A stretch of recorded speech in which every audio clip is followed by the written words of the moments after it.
Actually, a woman in the class I'm teaching at Sydney at the moment, a career woman, expressed this very nicely.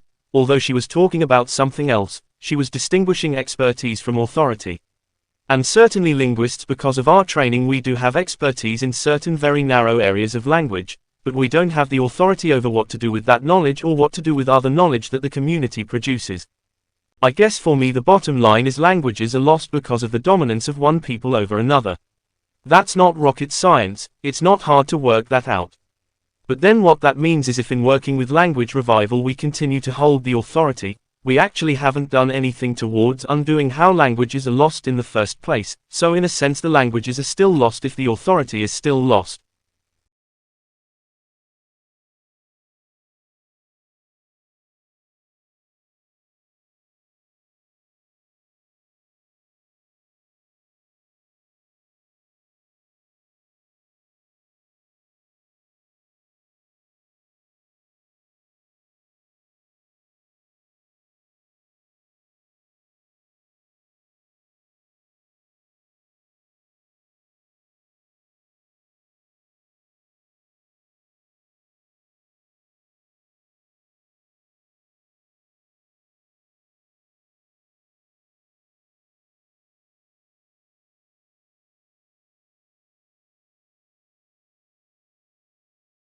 I understand your professor has been discussing several eastern woodland Indian tribes in your study of Native American cultures. As you have probably learned, the eastern woodland Indians get their name from the forest-covered areas of the eastern United States where they lived. The earliest woodland cultures date back 9,000 years, but the group we'll focus on dates back only to about 700 AD. We now call these Native Americans the Mississippian Culture, because they settled in the Mississippi River Valley.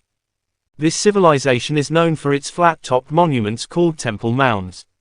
They were made of earth and used as temples and official residences. The temple mounds were located in the central square of the city, with the huts of the townspeople built in rows around the plaza.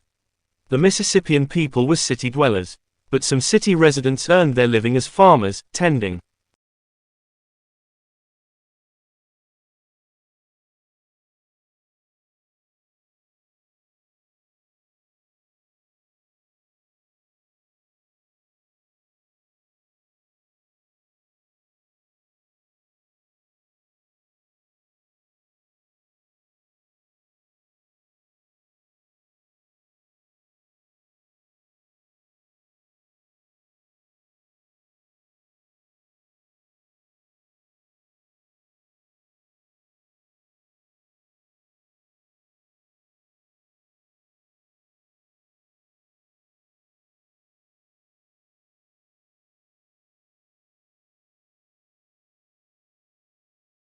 For centuries, boys were top of the class.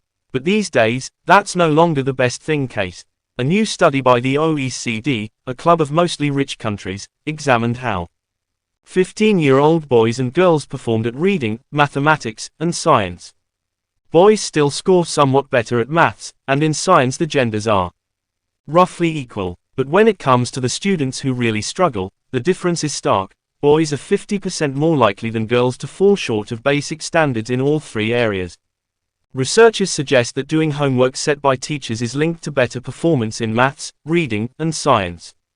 Boys, it appears, spend more of their free time in the virtual world. They are 17% more likely than girls to play collaborative online games than girls every day. They also use the internet more.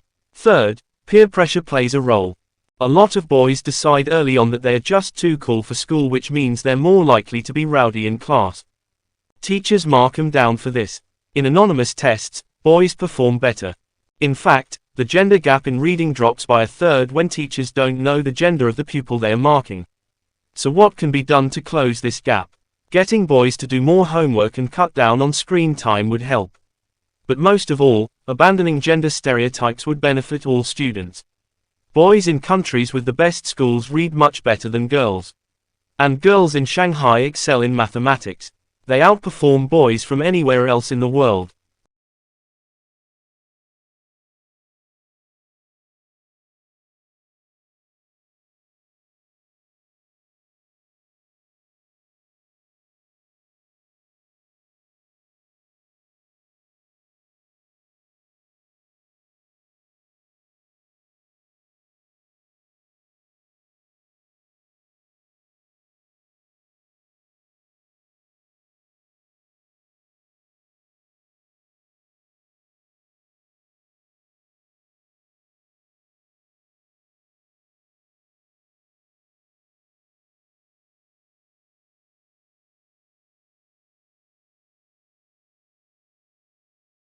The environmental impact of the global textile industry is hard to overstate.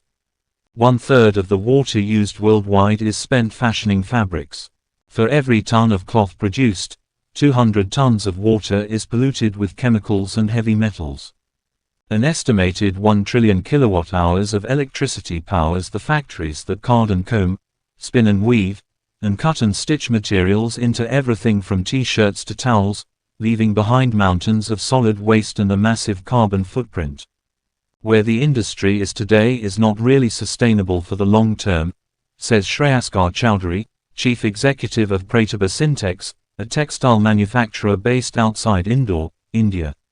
With something of an "if you build it, they will come" attitude, Mr. Chowdhury has steered Pratibha toward the leading edge of eco-friendly textile production.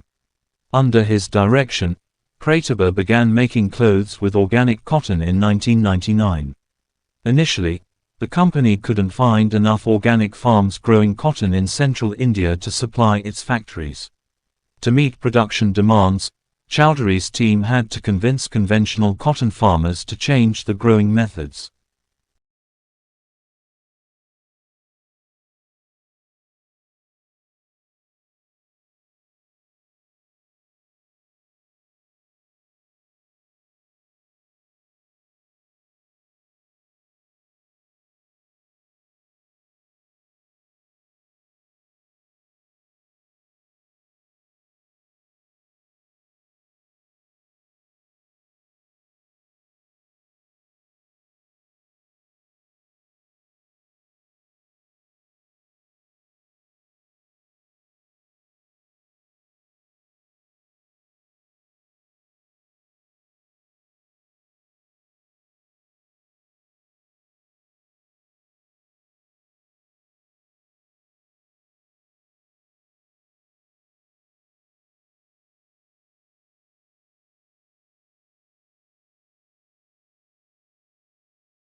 The developmental area specified for this activity deals with improvement of tutoring initial training teachers on class and teaching manners.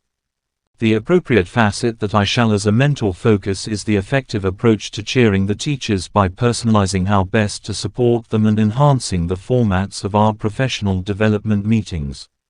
This focus is particularly relevant given the current responsibilities of the role, which include instructional leadership management responsibilities and presenting faculty development sessions geared towards enhancing instructional practices in teaching and promoting a positive work culture. They should involve implementing professional development workshops that enhance the knowledge level of teachers and implement the introduction of new practices in the teaching methodologies. For example, the teaching about differentiation in the recent lesson equipped teachers with numerous ideas on how to address students' needs.